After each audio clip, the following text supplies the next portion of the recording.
বরিশালের তরফ থেকে আমাকে ইনশাআল্লাহ নির্বাচিত করা হয়, তাহলে আমার প্রথম কাজ থাকবে দুর্নীতি মুক্ত একটা আমরা বরিশাল করবো।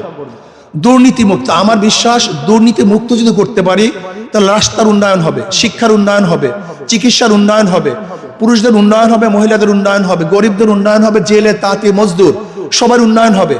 আমি মনে করি আমাদের উন্নয়নের সবচেয়ে বড় বাধা হলো দুর্নীতি।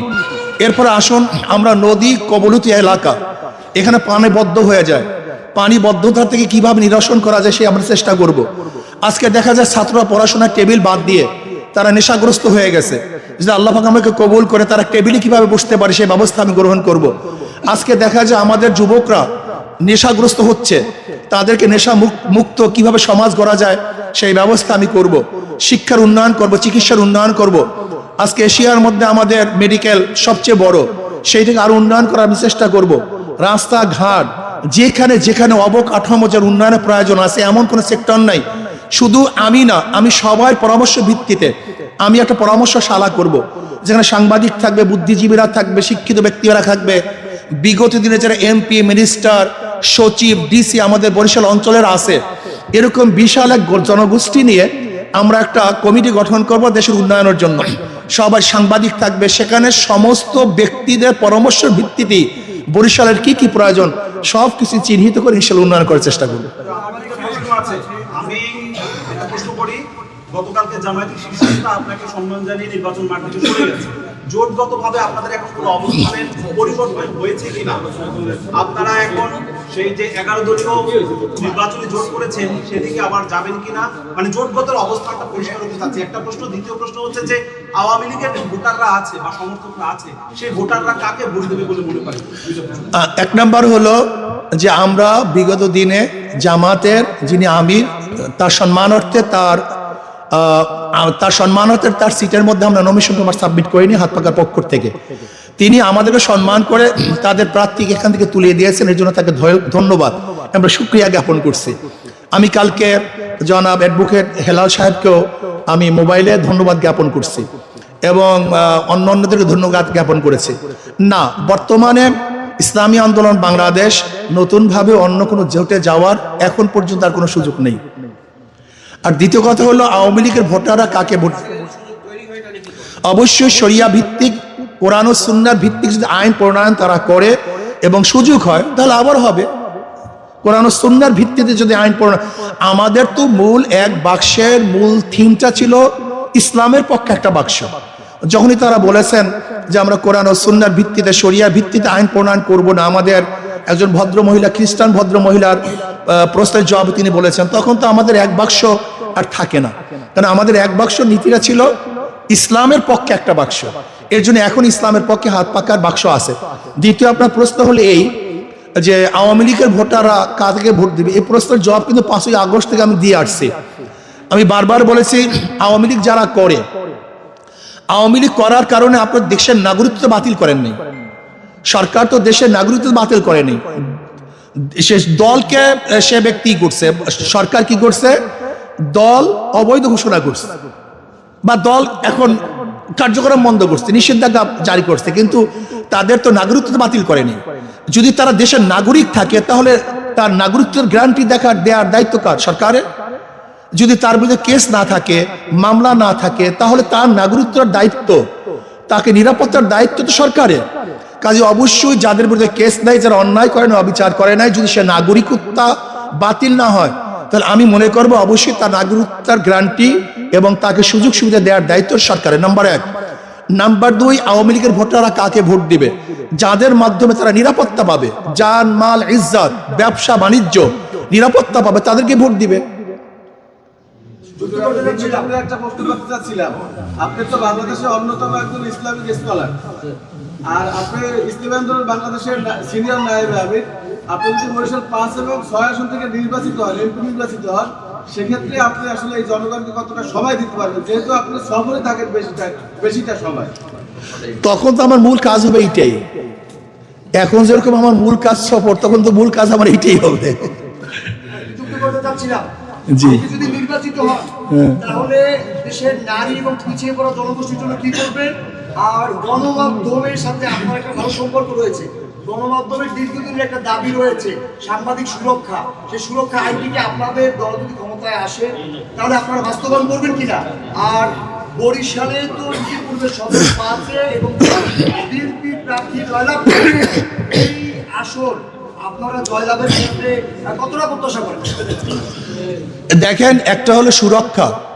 আমরা শুধু সাংবাদিকদের নয়, বাংলাদেশের প্রত্যেকটা নাগরিকের সুরক্ষার ব্যবস্থা করব ইনশাআল্লাহ। প্রত্যেকটা নাগরিকের সুরক্ষা কিভাবে দিতে হয় সেই ব্যবস্থা আমরা করব। আমি কালকেও কর্মী সম্মেলনে বলেছি, তোমরা খাদেম হও, রাজনৈতিক কাজটাকে খেদমত মনে করো, এটা ভোগের বা ব্যবসার জায়গা মনে করবে না। এটা আমি কালকে আমাদের কর্মীদেরকে বলছি। এর জন্য আমরা মনে করি রাজনৈতিক খেদমত এটা ব্যবসার জায়গা না। এতদিন ক্ষুধার্ত ছিলাম, এই বক্তব্যটাই হলো আমাদের ধ্বংসের মূল কারণ। এতদিন ক্ষুধার্ত ছিলাম, এই বক্তব্যটা হলো সমস্ত ক্যান্সার, এটা ধ্বংসের কারণ। কারণ রাজনৈতিক আমরা ক্ষুধা নিবারণের জায়গা মনে করি। আসলে রাজনৈতিক ক্ষুধা নিবারণের জায়গা নয়, বরং এটা খেদমতের জায়গা, সেবার জায়গা। আমি আমাদের নেতা কর্মীদেরকে সেবার জন্য তাকিদ করছি, প্রশিক্ষণ দিচ্ছি, আমরা সেবা করবো, নাম্বার 1। নাম্বার 2, আপনারা জানেন ইসলাম নারীদেরকে সবচেয়ে বেশি সুরক্ষা দিয়েছে, নারীদের অধিকার বাস্তবায়ন সবচেয়ে বেশি করেছে। কিন্তু ব্রিটিশ এবং পাশ্চাত্যদের যে নিয়ম যে কানুন, তাতে আমাদের নারীদেরকে সুরক্ষা করতে পারে নাই, বরং আমার নারীরা সবচেয়ে বেশি ধর্ষিতা হচ্ছে, ইমপ্রিজনের শিকার হচ্ছে। আমার মা বোনরা সবচেয়ে বেশি আজকে বিবাহ বন্ধনের বিচ্ছেদ ঘটাচ্ছে। আজকে আমাদের সমস্ত মা বোনরা অধিকাংশ মা বোনরা এসিডে দগ্ধ হচ্ছে। আজকে দেখা যায় আমার ওই তিন্নি ফিন্নি সহ বহুত মা বোনেরা জেলের মধ্যে ঢুকে মরছে। ইসলাম এমন সুরক্ষা গ্রহণ করবে, আমার একটা মা বোনের ইজ্জাত হানি হবে বলে আমি মনে করি না। এবং আমার প্রত্যেকটা মা বোনের অধিকার, তাদের শিক্ষা, চিকিৎসা, তাদের বাসস্থান, এমন অনেকে মনে করে, যেমন একজনে বলেছে যদি আমরা ক্ষমতায় যাই তাহলে 8 ঘন্টার থেকে 5 ঘন্টা কমিয়ে আমরা তাদেরকে বেতন বাড়িয়ে দেবো। আমাকে প্রশ্ন করছে আপনারা কি করবেন? আমি বললাম আমি 8 ঘন্টা 5 ঘন্টা দূরের কথা, আমি এমন ব্যবস্থা করবো যে কোনো নারীকে চাকরি না করতে হয়, যদি প্রয়োজন না হয়। আমি তাদের ঘরে টাকা পৌঁছাবো, আর যারা চাকরি করবে তো করবে, সেখানেও তাদেরকে কমতি করবো। কিন্তু আমি এমন ব্যবস্থা করবো যেন আমার মা বোনেরা একজন মা বোন না খেয়ে না থাকে, সবাই যেন ভরপুর খেতে পারে, ভরপুর পরিধান করতে পারে, সুখে স্বাচ্ছন্দ্যে জীবনযাপন করতে পারে, এরকম ব্যবস্থা করবে ইনশাআল্লাহ, যদি আল্লাহ কবুল করেন।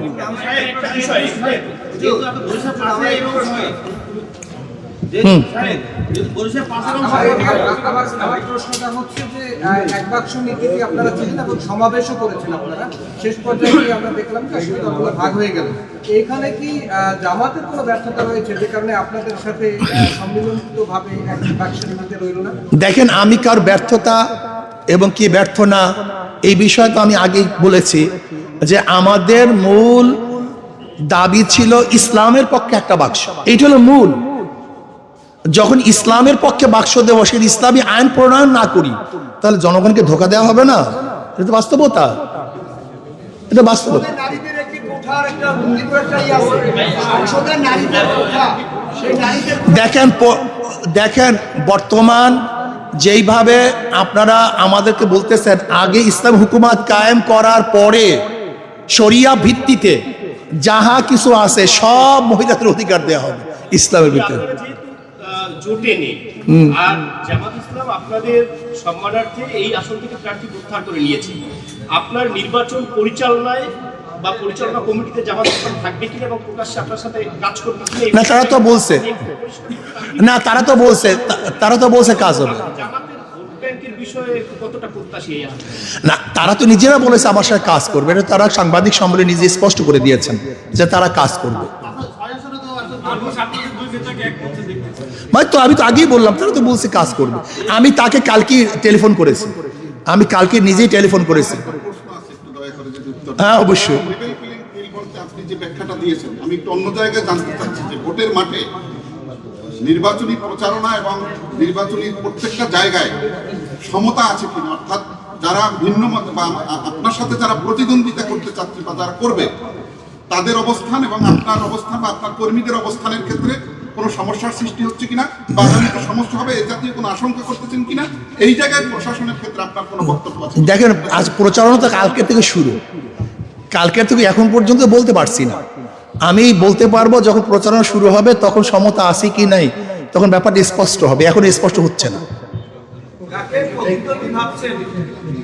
আমাদের তো সরোয়ার ভাই সরোয়ার ভাইকে আপনারা সবাই চেনেন জানেন, সে বারবার এখানে এমপি ছিলেন, হুইপ ছিলেন, আমাদের এখানে মেয়র ছিলেন, তাকেও চিনেন।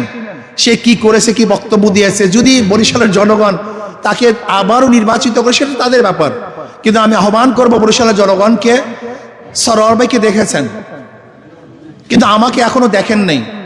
যদি মনে করেন ইসলামী আন্দোলন বাংলাদেশের যে ক্যান্ডিডেট, আমি যদি সংসদে গিয়ে বোবার মতো থাকি তাহলে আমাকে সেখানে পাঠানো আপনার ঠিক হবে না, কেন সংসদে একজন বোবা পাঠিয়ে লাভ নেই। হ্যাঁ এবং না এর পক্ষে শুধু হাত তোলার পার্টি পাঠিয়ে সেখানে আমার মনে হয় লাভ নেই। যদি মনে করেন আমিও সেখানে বোবার মতো থাকবো তাহলে আমাকে পাঠানো ঠিক হবে না। আর যদি মনে করেন না আমি বোবা থাকবো না, বরং দেশের পক্ষে, মানবতার পক্ষে, এই দেশের জনগণের পক্ষে আমি বাঘের মতো হুঙ্কার দেব, আমি স্পষ্ট কথা বলতে পারবো, তাহলে আমি বলবো বরিশালের জনগণ একটাবারের জন্য আমাকে পরীক্ষা করুন, ইনশাল্লাহ ফেল করবেন না, পাশ করবেন ইনশাআল্লাহ।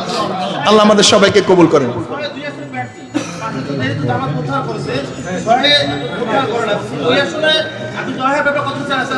আমি ইনশাআল্লাহ দৌড়টা কি দুই জায়গাতে ইনশাআল্লাহ জয় হবার জন্য ইনশাআল্লাহ আমি আশাবাদী। আলহামদুলিল্লাহ।